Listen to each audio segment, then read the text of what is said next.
Comme un poisson qui ne peut vivre en dehors de l'eau, je ne saurais vivre loin de toi. Alors je viens étaler mon cœur, Seigneur. Fais de moi ce que tu veux, car je veux être cet adorateur que tu cherches. Alléluia. Natiki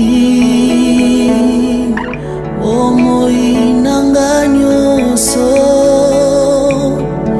epai na yo Nzambe nanga salelanga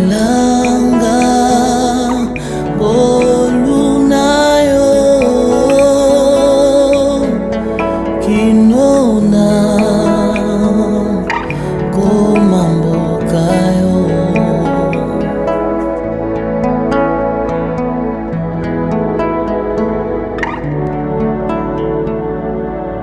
Natambwisaki bomoi na se ngai moko, nazwaki eloko moko te baninga nanga kaka pasi lebolo. Seigneur le Tout-Puissant, le Dieu d'Israël, Yahweh, je te dis merci Seigneur pour tous les programmes qui viennent de passer, Yahweh. Je laisse approcher le moment de ta parole, Seigneur, dans ta main. Seigneur, utilisez ton serviteur qui va prêcher la parole de Dieu, Seigneur. Il est écrit que vous connaissez la vérité vous affranchira, Seigneur. Seigneur, que cette parole, Seigneur, ça délivre les cœurs de ton peuple, Seigneur. Ça délivre tout le monde, Seigneur, dans le nom puissant de Jésus. La Bible dit ce n'est pas ni par la force, ce n'est pas ni par l'intelligence, ce n'est pas l'esprit de l'Éternel. Seigneur, je prie que tu remplis ton serviteur avec la puissance de la parole, Seigneur. Tout qui va sortir dans sa bouche, Seigneur, qu'il soit ainsi dit l'Éternel. Au nom puissant de Jésus. Tout esprit de distraction, Seigneur, qui va chercher de venir voler la parole de Dieu, je chasse dans le nom puissant de Jésus. Et l'Esprit de Dieu règne dans la vie de ton Père, Seigneur. L'Esprit de Dieu règne dans la vie de ton serviteur qui va prêcher la parole de Dieu au nom puissant de Jésus. Amen. Amen. Nous allons nous asseoir. Comme la chose a intitulé Christ sans péché. Notre thème. Au 6e mois, l'ange Gabriel fut envoyé par Dieu dans une ville de Galilée, appelée Nazareth, auprès d'une vierge fiancée à un homme de la maison de David, nommé Joseph. Le nom de la vierge était Marie. Voici, la jeune fille deviendra enceinte. Elle enfantera un fils et elle lui donnera le nom d'Emmanuel. Amen. Amen. Amen. Le Seigneur lui-même vous donnera un signe. Yemoko Nzambe akopesa bino elembo. Mais les mots ezalaki nini? Le signe était quoi? Étoile. Non, l'étoile. Le Seigneur lui-même vous donnera un signe. C'est pour t'en bien. Voici. Signe wana et quoi? voici. La jeune fille deviendra enceinte. La jeune fille deviendra enceinte. Pour reconnaître.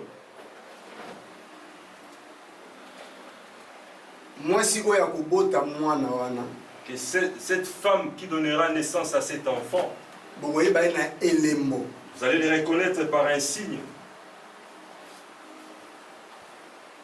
Sinango, que ce signe, la jeune fille deviendra enceinte. Mais, dans Luc, chapitre 1er, verset 26. Luc chapitre 1er, verset 26. Au 6e mois, l'ange Gabriel fut envoyé par Dieu dans une ville de Galilée, appelé Nazareth, auprès d'une vierge fiancée à un homme de la Amen. maison. Alléluia. Amen. Amen. Mais na Isaïe 7, 14, balobi nini. Eza digne bana na Nzambe Est-ce que c'est digne babota ndenge wana? les enfants de Dieu puissent donner naissance de telle sorte? Okoki koloba ke nazomona âge ezopusana déjà. Vous pouvez dire que je vois mon âge est en train Na d'avancer. profiter. Je peux profiter. Mais yo tozoloba o profiter. Vous qui dites que vous allez profiter, Nzoko zobosana ke diable aza na plan mobimba. mais vous oubliez que le diable Oyo a tout un déjà c'est plan. abongisa depuis Il a déjà tracé avant que yo zala. avant la fondation, avant que vous puissiez naître. Alléluia. Amen. Or, plan ya diable, Son ezaka plan, rapport à détruire nani? Juste L'homme. pour nous détruire. Landa bien. Il faut bien suivre. Yo zako s'inquiéter, Vous qui êtes inquiet, na robotité, vous n'avez pas encore d'enfant. mais okobota na manière nini? Mais de quelle manière auriez-vous des enfants? Et naissance oyo okosala, Et cette naissance-là, qui vous eza ferait, volonté ya Nzambe. est-ce la volonté de Dieu? Marie azobota par volonté de Dieu. Marie donne naissance par la volonté de Dieu. Marie azobota par volonté de Dieu. C'est la volonté de Dieu. Siko, bana otozobota en dehors ya mariage. Les enfants que nous donnons naissance en dehors du mariage Baza bénédiction pa na Nzambe. sont-elles des bénédictions devant Dieu? Pour moi na oyo bazolobela wa, L'enfant qu'on est en train de faire azalaki ici comme bénédiction. était une bénédiction. Alléluia. Amen. Moi no bazolobela. L'enfant qu'on parle ici Azalaki bénédiction. était une bénédiction. Pour la famille na bango kaka te, Pas seulement pour pour sa na propre baparents na kaka famille, te, non pour ses mais parents, nation mobimba. mais pour toute une nation. Amen.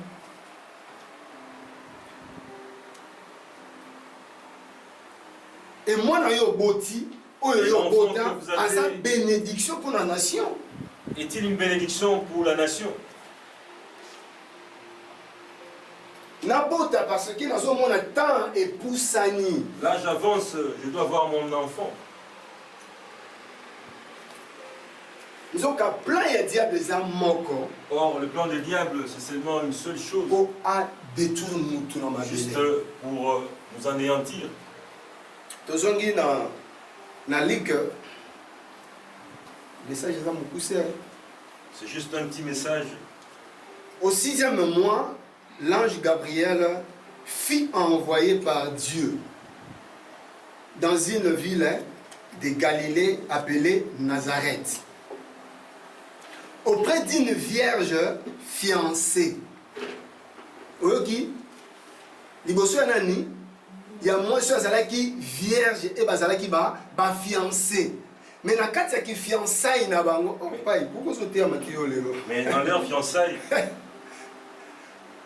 Mais na kati ya fiançailles na bango, mais dans leur fiançailles, babatelami, ils se sont préservés, se protéger. ils se sont protégés. Même na sala ngote. Mais moi, je ne l'ai pas fait.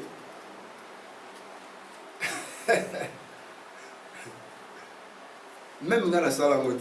Même moi, je ne l'ai pas fait. Même na koka ngote. Même pas moi. Mais lelo nde nazo C'est zwa incapable. conscience Mais ya aujourd'hui, makambo je prends la oyo nga na conscience sala du mal que j'avais fait. et rattrapa vie na ngai. Ça a rattrapé ma vie. Un jour na fanda na lela. Un jour, je pleurais. Mais nga namonaki yango eza malamu ya kosala yango. Moi, j'ai trouvé ça normal. Nzoka ezalaki comme un piège oyo diable asala nini atiaki. C'était juste un piège que le diable Alléluia. m'a tendu. Nzambe atindi ange Dieu envoya un ange liboso ya nani ya vierge mais azalaki fiancé. devant la Vierge qui était fiancée. Or na moment wana ya Joseph na Marie bakokani pe koyeba na nzoto. À cette époque-là, Joseph et Marie pouvaient se... Mais Marie a se protégé. Marie se Et protégeait. Joseph a se protégé. Et Joseph aussi. Et Lélo. Et Et aujourd'hui, beaucoup salam. ça peut Tant que arriver, fiancé, en tant que fiancé, au Bangazambe, vivre dans la crainte de Dieu. tant que fiancé, au respecter loi Nzambe, En tant que fiancé, de respecter la loi de Dieu. au Kukawusala Mote, Vous on ne a saurez mis, pas pourquoi. au Ebi Nzambe na dimension te, na bosindo te. Vous ne connaissez pas notre Dieu en profondeur. Or, et l'autre ça qui que Marie na Joseph va Ce qui a fait respecter, ça veut dire ça qui na loi moko. Joseph Oui, et Marie maintenant qui qu'ils sont sont empêchés respectés. bango. Il y avait une loi qui les empêchait. Mais à partir il y a loi où qui na kati ya Israël, partir mais de cette mukazo loi, banga Nzambe. La crainte de Dieu.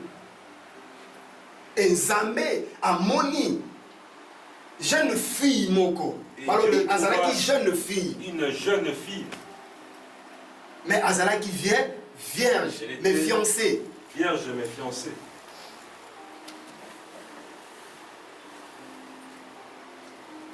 Auprès d'une vierge fiancée, un homme de la maison de David nommé Joseph. Le nom de la vierge était Marie. 28. L'ange entra chez elle et dit, je te salue, toi à qui une grâce a été faite. Le Seigneur est avec toi. Alléluia. Pourquoi le Seigneur est avec toi? Pourquoi on dit que le Seigneur est avec elle?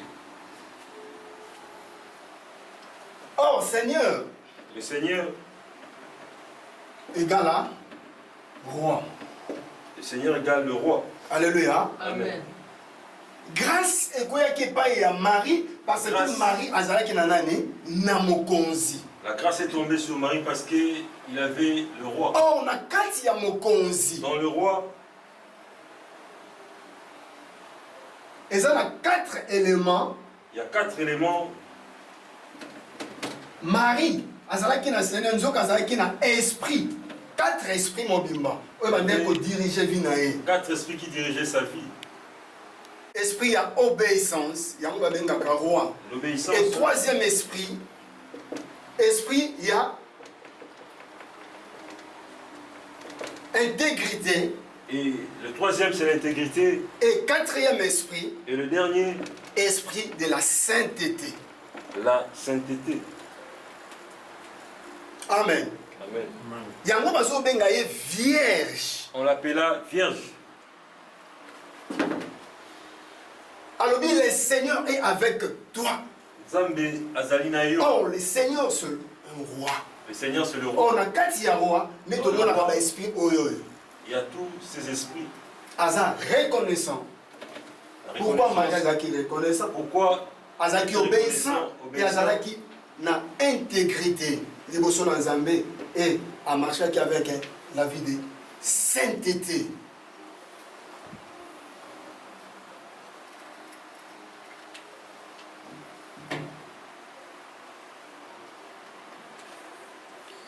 « 29. Troublé par cette parole, Marie s'est demandé ce Oyoki, que pouvait... tango Marie ayoki ndengwana asali nini? Akomi troublé na maloba oyo ange aza koyebisa Elle fut ye. troublée par les paroles de l'ange. Azwi grâce liboso ya Nzambe. Elle a reçu la Na grâce kati ya devant Dieu. Israël, En Israël, ezalaki na basi mosusu te. il y avait Oyo Nzambe pas d'autres akotala, femmes que Dieu oyo pouvait Nzambe regarder. akoki koya asalela, apesa mobikisi kaka ye. Marie akomi troublé na mutu na Elle ye. était troublée. Avancez frère ponga misu moye te. Marie se demandait ce que pouvait signifier une telle salutation. Atuni elingi koloba nini mbote ya lolenge oyoyo. L'ange lui dit, ne crains point, Kobanga te Marie, Marie. car tu as trouvé grâce devant Dieu. Ozwi ngolu liboso na Nzambe. Avancez. Et voici, tu deviendras enceinte Yoka. Okokoma na mukumba na zemi. et tu enfanteras un fils Okobota mwana moko ya mobale. Et tu lui donneras le nom de Jésus. Moi, nawana comme na ekozala Jésus. Alléluia. Amen. Marie a s'inquiété na yango. Marie était inquiète. Et ça n'a pas si awate kaka ngam na zui grâce wana. Il y a tant de femmes ici, seulement moi, à avoir cette grâce. Sauter 34 mbalamoko. Marie dit à l'ange, comment cela se fera-t-il? Oyoki, pourquoi Marie azotuna ekoki kosala mandenge nini? Parce que Marie azalaki fiancée mais azalaki vierge. Parce qu'il était fiancé, elle était fiancée et vierge. Maria yebi avant que ngana bota mwana oyo. Avant que je Il faut puisse avoir qu'il y ait un enfant, il relation. faut qu'il y ait une relation. Mais la façon dont biso tozaleli ba fiancé, Mais nakoki na kobota je te. ne pouvais pas avoir un enfant. Yango Maria azotuna ekoki kosala na lolenge nini? Comment cela se fera-t-il? Avancez. Puisque je ne connais point d'homme. Pour na yebi mobilité, L'ange lui répondit, l'ange azongiseli ye, le Saint-Esprit viendra sur toi, le Saint-Esprit akoya kati na yo. et la puissance du Très-Haut te couvrira de son ombre. L'ange répondit, le Saint-Esprit viendra sur toi. Ozoka, akoya kati na yo. Eza mobilité, mais eza nini? Eza molimo oya peto. Nda osa nini? Yango balobi, un corps saint dans un esprit saint dans un corps saint. Oyoki, un esprit saint na kati ya nzoto ezali mo santu. Nzoto ya peto. Pour Jésus abotama, Pour que Jésus puisse nzambe bande koluka molimo oyo. Dieu cherchait Corps oyo eza mo santu. un corps saint Po ye aya kokota. pour y habiter. Po ayebi ke soki akoti na nzoto Et wana. ceci l'entre dans Nde ce corps-là. sikoyo nani akobotama? Mobikisi ya mokili. Jésus naîtra le Messie. Alléluia. Amen. Mobikisi ya mokili. Mobimba. Lokola ta epusani, Comme le temps avance, oza na besoin bota bana nyonso tu oyo ningo bota na tu as mabele. besoin d'avoir des enfants sur la terre. Or Nzambe ayebaki que Or Dieu savait, lokola diable akiti na mabele, comme le diable est sur la terre, aye ko détruire bato nyonso tu. il est venu détruire tous les hommes. Comme que naza na mission na mabele, Comme j'ai une mission sur la terre, mwana wana koyi kobotama lokola bana nyonso te cet bazobotama na enfant ne mabele. peut pas naître comme tous les autres enfants. Amen. Il faut mwana wana azala Que protégé cet enfant- par qui? Par le Il Saint-Esprit. doit être protégé par le Or Saint-Esprit. le Saint-Esprit, c'est lui-même Dieu. Dieu Santo, c'est lui-même Dieu. Pour mission est accomplie dans ma belé. Pour qu'il y ait accomplissement Ils ont de cette cinq une mission, vierge. il faut qu'une vierge,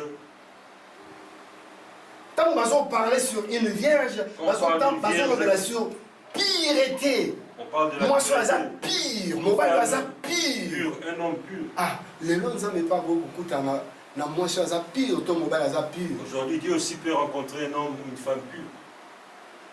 Non, les gens sont comme message. Aujourd'hui, vous écoutez ce message.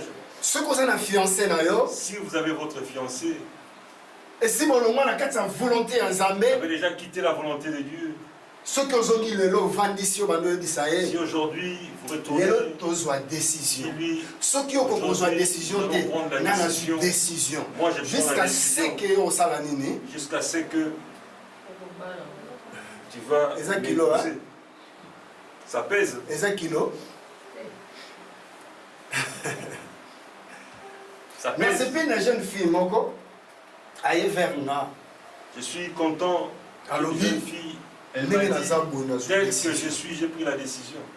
Et puis nakabwani nanu na Et minute oyo. je me sépare. oyebaki ngani nazalaki ti nga na biwi nayebaki yo Je te connaissais, mais nakabwani nanu. mais je me suis séparé. Or namoni mpenza ekokisamiko Et c'est accompli. mais ezalaki facile te pendant pas 4 facile. heures du temps ya discussion entre na chéri na ye. Pendant plusieurs no heures, nga de na okoka discussion, te okoka te nini atuni okoka te nini na okoketi okokate nini okokangoti na façon nini na nini yo pesi oyo sali na famille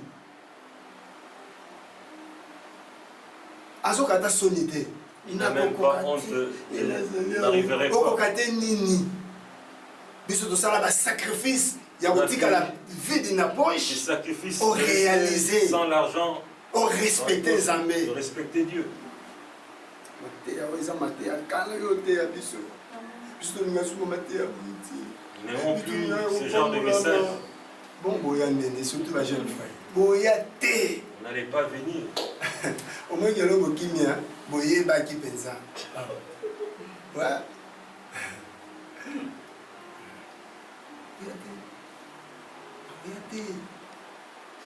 Et il a accepté. Et on a ébissé. Zamba Pambolayo. Que Dieu te bénisse. Je vois que tu as grandi.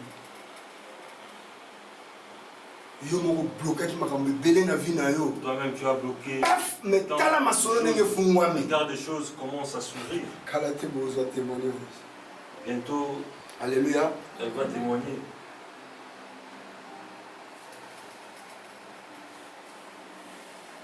Vous avez besoin un jour. Avez-vous besoin un jour de faire à cet enfant? Oui, ça grâce à Zambé. Ça c'est une grâce. On peut s'accorder comme pour le faire. Dans quelle vie? Oh, dans quelle vie? Nani? Ces enfants sont venus. Ephraïm. Joseph. Mais Jésus a Zokoya par la volonté de Dieu. Jésus est en train de venir par la volonté de Dieu.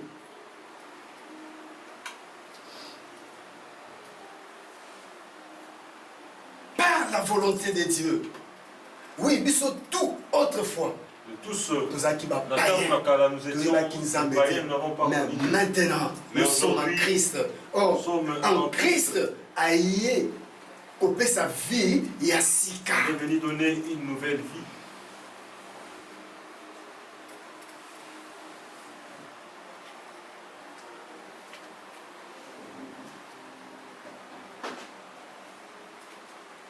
L'ange lui répondit, le Saint-Esprit viendra sur toi. Tant que magasin a posé question. Tant que vous avez au camon. Vous avez là.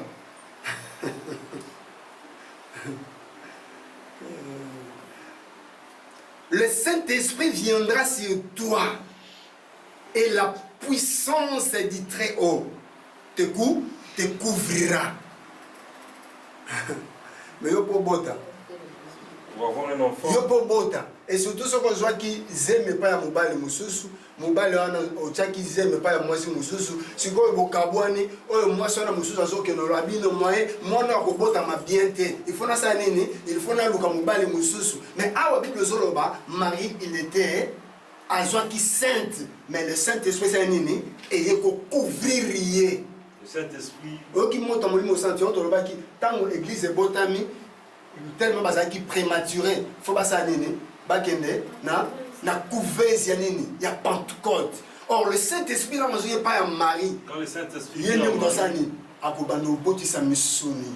C'est lui qui va commencer à donner ya Jésus la vie manani ya Marie.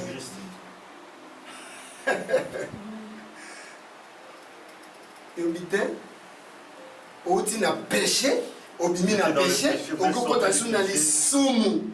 Au bot na lisumu, au koufi na lisumu. Vous avez donné naissance au péché.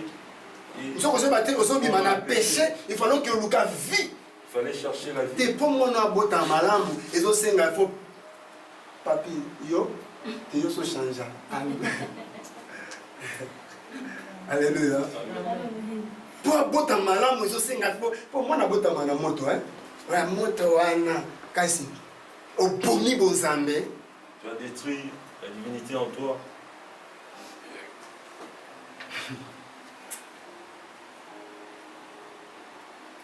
C'est un moment où il y a un problème. Tout sur là. Il y a un côté là. Son mari ne voyait plus son mari. Il ne faut pas me dire. Message volonté à Bino et ça m'a comme le message que. Et ça peut m'accompagner que nous attend et bénir la nappe de Malogan. Seigneur, nous sommes là. Et nous sommes là. Nous sommes là. calme. Tu peux être très calme. Kende solo na calme na Nzambe. Pars avec ton Dieu. À moins qu'on écoute un mot, mon santo. Alléluia. Amen. Amen. Tant que Nzambe azoye pas Marie. Quand Dieu venait chez Marie, Marie azala qui vient vierge. Marie était Attends vierge. musumda ndanga abi senga nyoso mais okutana mo santo. Demande de tout. Na bisi soko okutana mo santo okinoganga te. O le kwa Nzambe azala zo sola na ye. Oyebi ke fona futanda. Ye chéri na ngo paso ki na bongo. Depuis lundi à Bengite, Seigneur touché place à ça. Touche son cœur. Touché place à ça. Après tant accueilli ceux qui combien 3 minutes c'est combien. Donc maya zo bisanga. Batogisha ça va bengi ba bi azali. Ah, message. Ce message ici. Tala, ce que ça dans Nzambe ça Si vous avez Dieu, vous êtes dans le calme. Amen. Vous êtes calme. Vous êtes calme. Quel que soit le problème que vous avez, vous êtes calme. Peu importe le problème, vous êtes dans le calme. C'est C'est ces dieux-là que je cherche. Peu importe le problème, je suis dans le calme.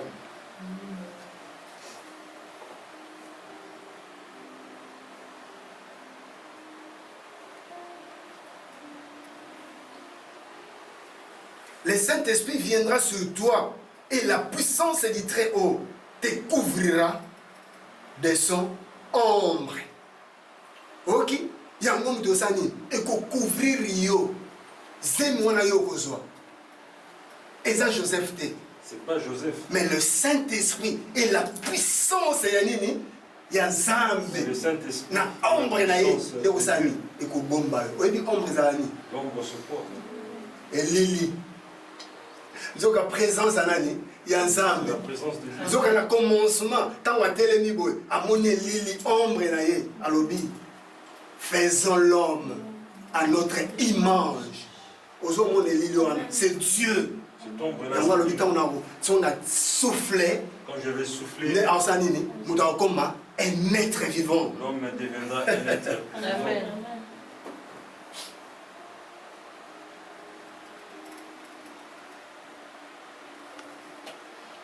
Détruis ta divinité. Nabungisa te bonzambe ya nzambe ya vinanga.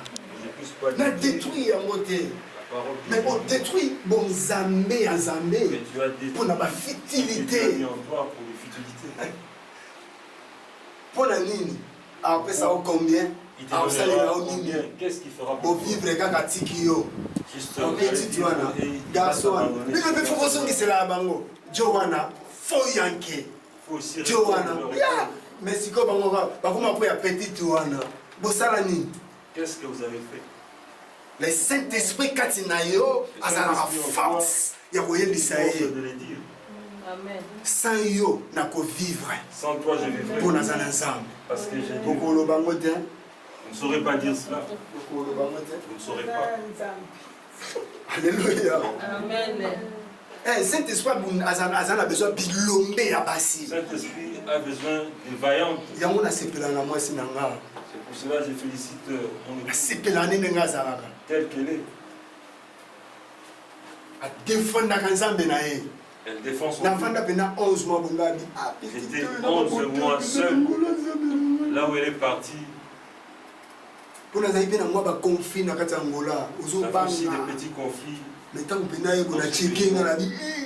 J'essayais Alors. de vérifier. Tout était en ordre. Alléluia. Amen.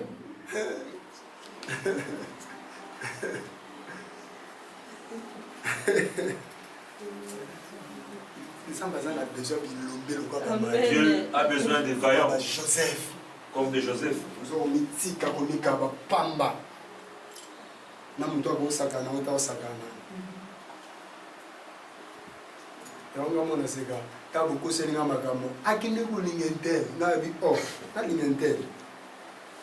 Eza pe na vrai momi na mikili ti. Mais oza pe akuzwa. Ngane na besoin de maîtrise.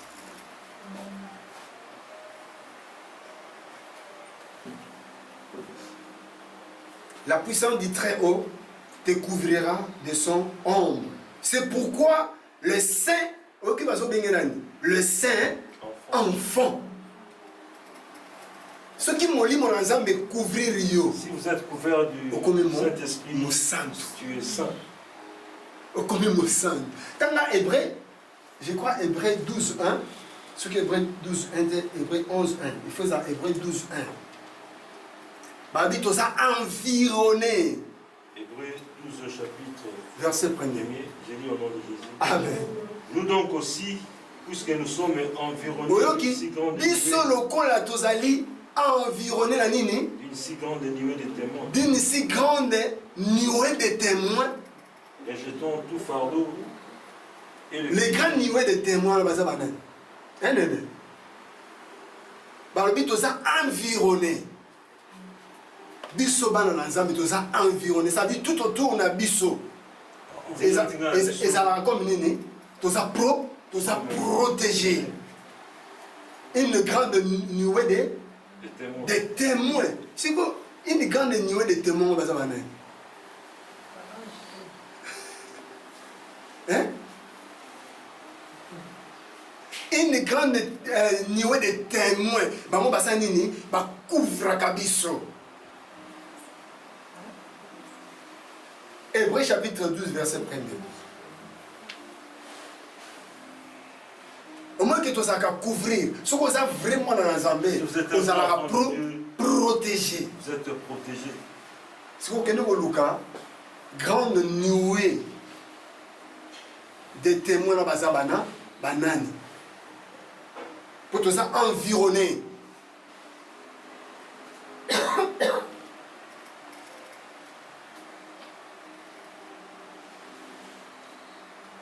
C'est pourquoi le saint enfant qui naîtra de toi sera appelé fils de Dieu. On appelle le saint enfant qui est en toi, Marie. Fils de Dieu. L'enfant que tu donneras naissance. Aza saint de Dieu. Mosantu. Siko, moi la boya botama na mobali nyonso.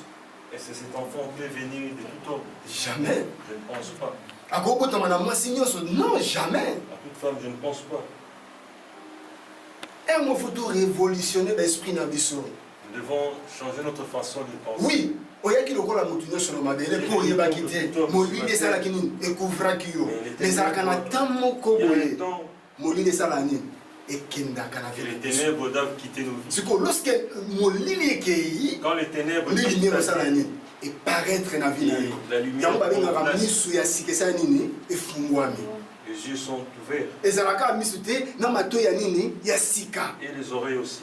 La façon que vous allez écouter, de voir, et vu des choses comme ça.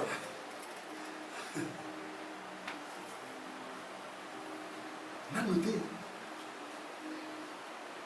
Bible nous dit Banda mwana wana botamaki. Depuis que cet enfant-là est né, Banda mwana wana abotamaki. Depuis la naissance de cet enfant, tango abotami, quand il est né, nakati abomo ya Marie, dans la vie de Marie, vina mobimba, amenaki na mabele, qu'il a mené sur la azalaki juste. Et Jésus, il était juste. Et azalaki saint. Et il était saint. Quand Marie a donné naissance, c'est enfant. On appelait Moussantu Yamoine. Mais quand il est sorti sur la terre, quand il a commencé à marcher, ah, Bogar est Jésus. Moi, je me suis entendu, Bogar. Marie Boutou, ils ont dit Marie, ouais, mais parfum. Marie, à qui sont pas ma j'étais ma disciple, tous les disciples. Parfum. Mais les femmes qui ont touché ma colanani, il y a mon centre. Il y a Jésus. Il y a tant de femmes qui ont aimé Jésus. À taille, taille, parce qu'il y a une taille, le gant. Bible ezoloba T'es pas. Bible ezoloba Isaïe 53, le but qu'il a vu et que là nous regarde pour assurer. Bible ezoloba Alléluia. Bachaki kate. Oye baïti. Mais basi qui partait. Sont déjà affolés, quelques jours. Ils ont monté, le cœur. Amour. On va lever l'amour. Je t'aime parce que le beau. Le cœur. Amen. Amen. Jésus Azaraki, juste et saint. Il était juste et La saint. marche n'est pas jusqu'à la On a croix. toute sa marche jusqu'à la Et croix. Jésus a consommé qui dit commandement mobimba. Il a respecté les 10 commandements. A consommé qui dit commandement mobimba na vie na ye. Parce qu'il y a un moment où il y a botami sans les sous. Il était né sans péché. Mais Matthieu chapitre 17, Matthieu 5 chapitre 17. Quand botama sugo ya Jésus, tant voyez.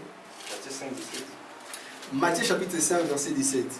Matthieu chapitre 5, le verset 17. 17. Ne croyez pas que je sois venu pour abolir la loi.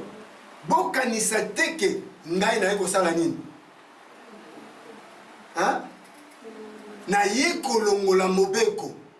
Nzoka marche nyonso Jésus asalaki atambolaki na nini? Na loi. Il a marché dans la loi. Atambolaki na mobeko. Parce que auti epai ya maman oyo azalaki nini? Azalaki pur. Parce que sa maman était pure. Tozomona. Siko ntango aye azoloba nini? Na ye te mpo nasala nini? Na abolir. Je ne suis pas venu loi. abolir la Mpo loi. na longola loi te.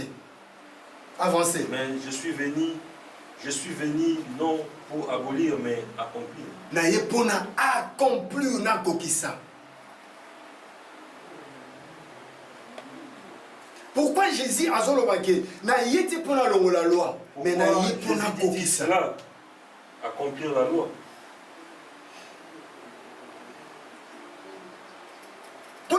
Parce que naissance ya Jésus Parce que la naissance de Jésus ezalaki propre na miso ya Nzambe. était propre devant Dieu. Jésus a marché na sainteté na ye wana. Il a marché avec Malembe cette sainteté. tina suka. Jusqu'à la fin. Elingi koloba nini? Jésus atikalaki na divinité. Jésus demeura dans la divinité. Tout au long ya vie na ye, Jésus atikalaki na divinité. Alongwaki ata mokolo moko te na Il divinité. n'a pas quitté la divinité. Pona nini? Nene. Pona nini Jésus atikalaki na divinité mobimba.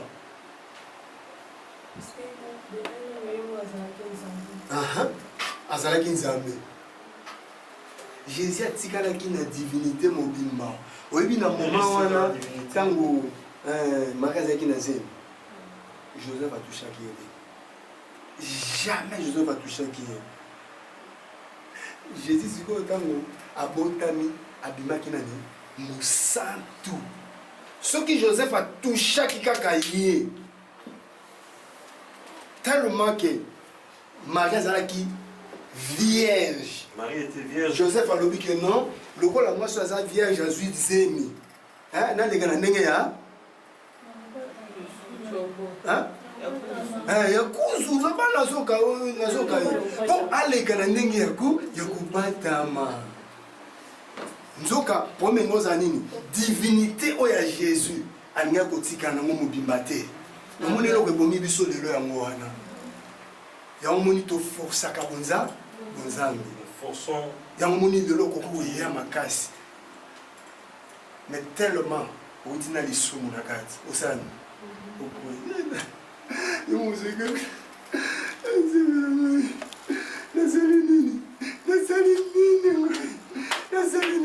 Nzamba apesi yo makasi. Ntango apesi yo makasi obazotambola lisusu. Omoni osali su nini? Po Yesusu. Omoni eloko souvent Jésus. Yango wana. Joseph approchaka Marie te. Marie ayokaki malamu balobi nini recouvrir yo le Saint-Esprit et puis puissance yango mtesani yango recouvrir yo bonzoisir le Saint-Esprit couvrir yo.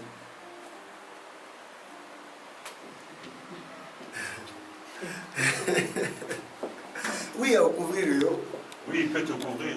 Ceux qui au bali légal, au Si boti tu es légal. marié légalement.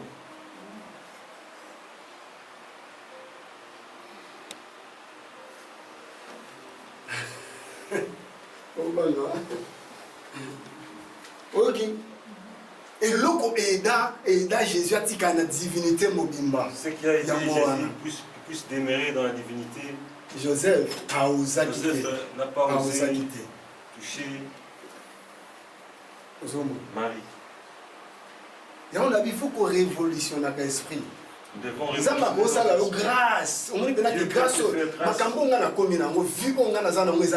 vie que j'ai aujourd'hui, c'est Dieu. Tu es en train de le gâter. Marie a gardé sa divinité. Marie a gardé Maloba.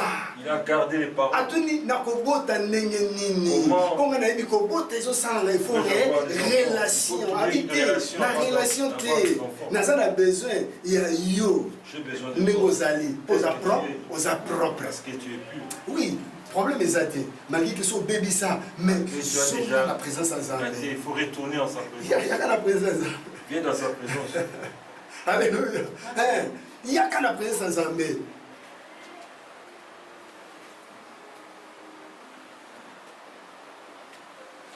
Et tu verras comment puissance va te remplir de sa puissance. Marie n'a pas laissé les temps. Parce que ange il était environné de l'ange. Et puis et des grossesses comme ça, tu verras que Dieu vient de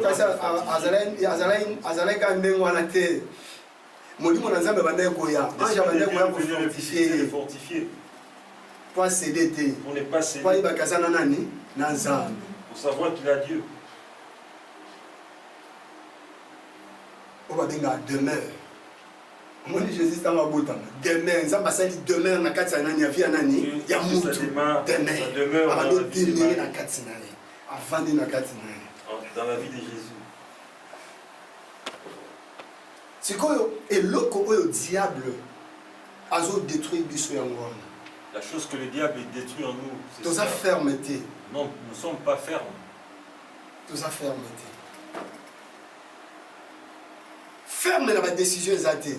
Nous n'avons pas la fermeté dans nos décisions.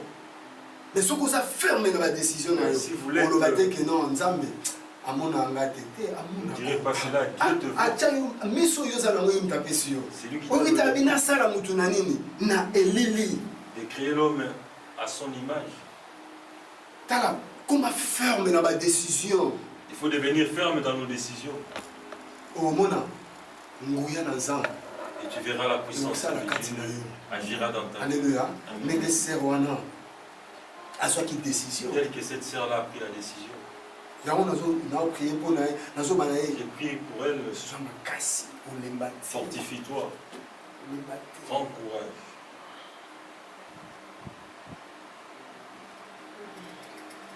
Alléluia. Amen.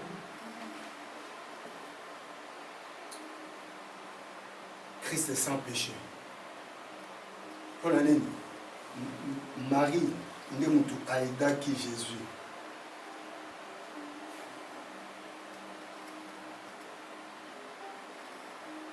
Il ne faut jamais négliger les songes.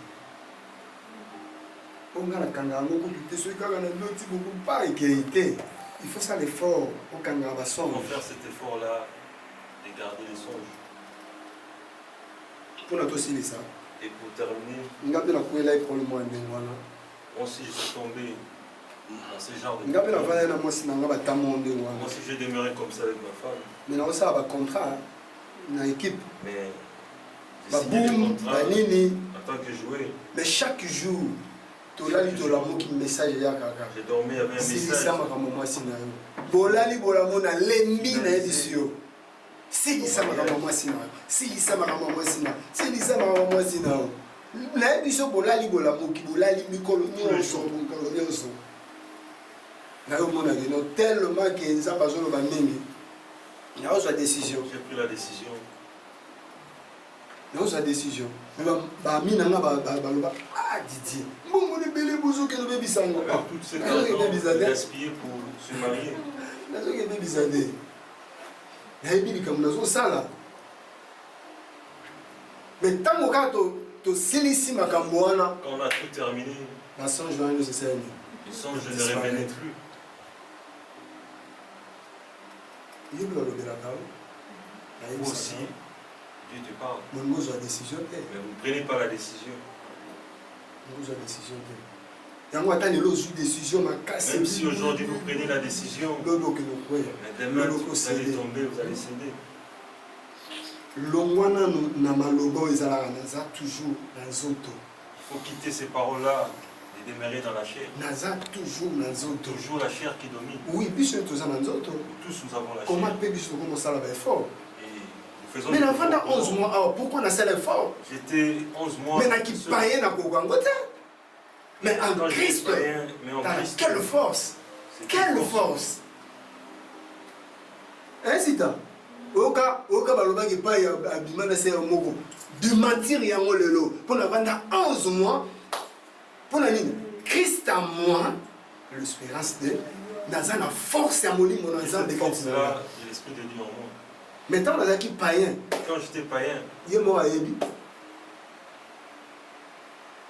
aoya na sede na biso boye nini azolela mais otali mpena vrai chéri mpo na milimo mabe ezalaki kati na nga ezotala kutu mauvais te esprit, yango nayebisa nga na bando otala elongi te alleluya milimo mabe ezalaki kati na nga mais quelle délivrance mais j'ai reçu la délivrance. mais nazwa délivrance te tanto lokola yo Pas comme toi. tellement na bande message ezobima parole ntango bazoprêche biso na biso enseignement siko enseignement ekomobeta lisumu Ça a commencé à toucher. message ekomobimisa lisumu na kati ya nzoto mpo okokutana na bato mosusu ozotala mais quelle vie azomene Tu as raconté des gens. awa tozosala yango te Ici, on ne le fait pas. alleluya awa tozosala yango te otali ye aye na bandoto na ye ye azopesa ndoto na ye oyo kuna azopesa ndoto na ye obi non nga na kotikala boye te Moi, je ne peux pas demeurer comme ça. ozoka bato bazotambola na nzambe atozosala eloko ya moke na vie oza Même beni si vous faites une petite église chose, wana vous êtes bien. naluka yango lisusu oza beni c'est ça oyo ezalaki na motu nanga tosala C'est ce que j'avais en tête de faire. atozosala mosala nini oza Peu beni importe nazoloba le na yo travail que vous êtes en train de faire, il y a la bénédiction. oyo nga nayebaki yango wana na motu nanga C'est ce que j'avais en tête. mais okomi boye na vision ezalaki nango Et esali la vision que vous avez, yango mona asali na protege ata vision wana laissez-moi protéger même la vision. amen Amen. soki nzambe abombi ekosalama Si Dieu garde, ça va se réaliser. grâce si oyo babengaka grâce grâce La grâce est là.